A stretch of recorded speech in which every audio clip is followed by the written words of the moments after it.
Andrew Tate, the world's most Googled man. Some call him Top G. I am too brilliant a man.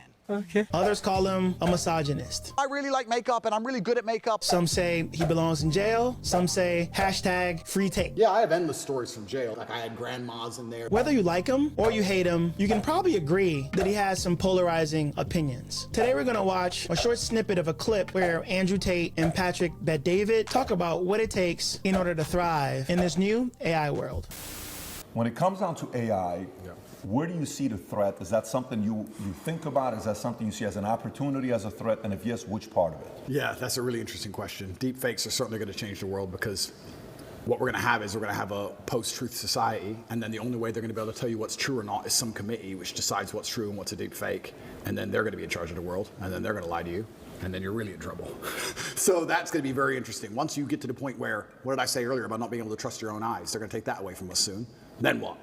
Then you're really in trouble. It's super crazy. You have like the Tom Cruise deepfake who's making a whole career of it. We've seen deepfake of the Pope, deepfake of Donald Trump getting arrested, deepfake of Morgan Freeman. What it tells me is some of those careers are definitely in trouble. If I can use your likeness, what does that mean exactly? Do you even need as many actors? All the actors who are like doubles on set. Do you even need doubles anymore? Deepfakes is just one component of AI, but the whole point being is between AI, algorithms, machine learning are definitely going to change the landscape of what work looks like in the future. In regards to AI, I think it has to be adopted. Inside of my school, Hustlers University, we teach AI with absolutely everything. A lot of the images we generate, even on my Twitter account, is all AI. And what's actually scary about the modern world is, I don't consider myself old, I'm 36, but some of the children, I call them children, 17, 18-year-olds inside of my school, Hustlers University, they're AI wizards, and they can do magic with this stuff. Magic.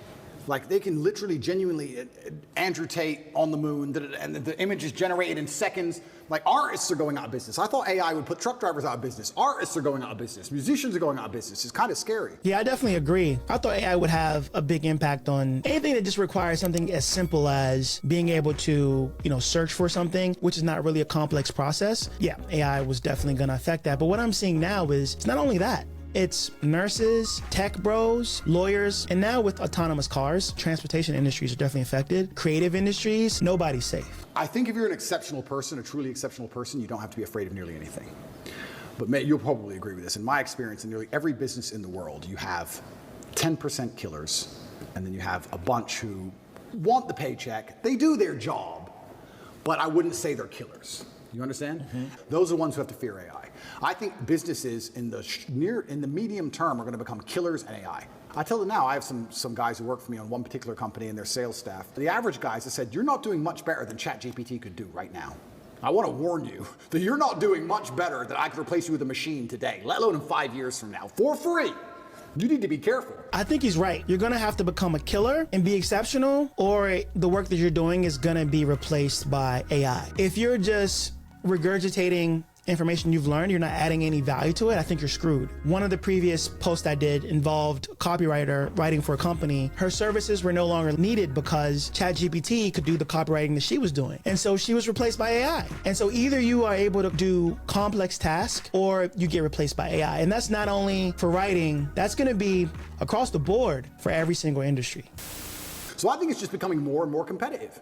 The idea that you can just be Joe Schmo, do your job, turn up, I don't try that hard, it's fine. I think that's all going to go out the window because as the world becomes more competitive, as a company, you have to compete with your competitors, and the only way you're going to be able to do that is just where do you cut the fat? A lot of CEOs or business owners are looking at leveraging algorithms and using AI instead of using traders. If you take a step back and look at it from the viewpoint of capitalism, those businesses who can run lean, be efficient, and get a job done are going to do better and be around longer than those who have a lot of humans and can't do the job as fast or have a ton of overhead. In order for businesses that want to survive, they're going to have to embrace and leverage this technology and use it as a competitive advantage. Life for the average man is going to get harder and harder. It's becoming more and more competitive. You need to find more and more ways to stand out and be unique. And the only way to really do those things, unfortunately, as a man, is to suffer. It's usually the things that made you the best version of you are usually the worst things that happen to you. So many men say, I want to be the man, but they don't want to suffer. They don't want to fight. And I don't understand why, because all the bad things have to happen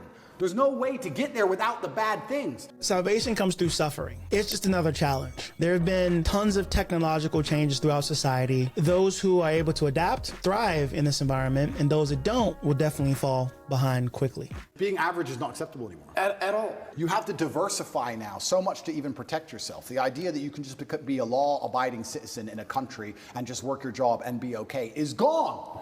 It's gone. If COVID doesn't prove that, I don't know what will. Yeah.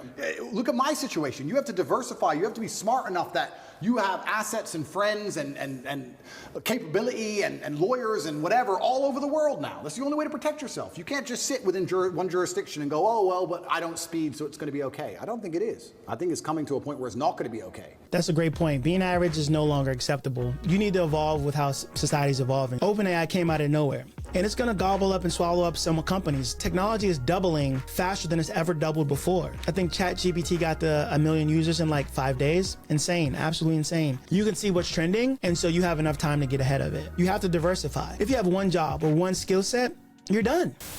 Takeaways that I have: the world's changing at a fast pace. AI is going to accelerate that change. We're going to need to accelerate how we learn our skill sets and how we diversify. Second point, it could be scary or it could be an opportunity. I think it's an opportunity. We don't have a choice.